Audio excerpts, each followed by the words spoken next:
Allah yau na yi gamo da sahibata mai kyau da ado. Tabarakallah yau na yi gamo da sahibina mai kyau da ado.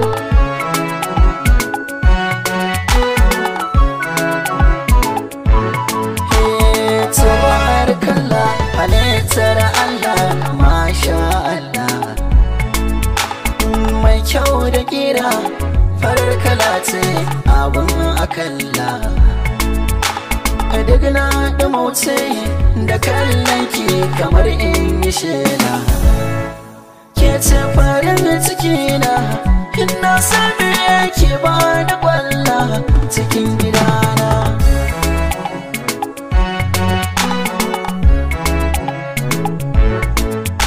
Cikin dare da rana ina tunani da soyayyarka. Zance na kalamai idan ana so a zo fadarka.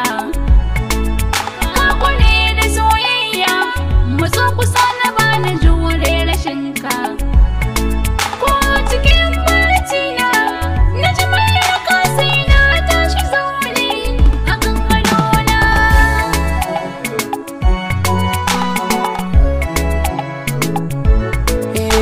Lallai kuna yi sa'a da mai sona matso kusa gona.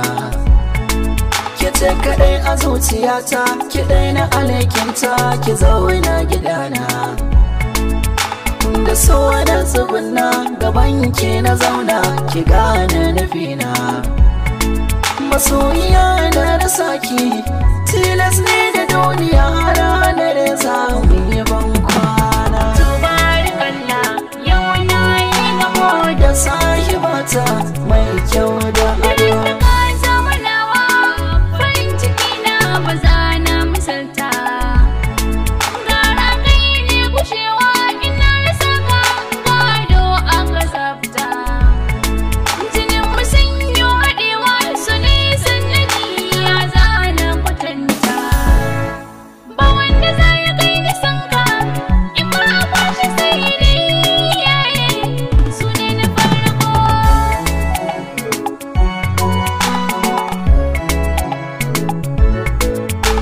Na doka tambura wake kawai nake ki zo ki manta ne. Na baki kaina kula da sona ki kai na sansani.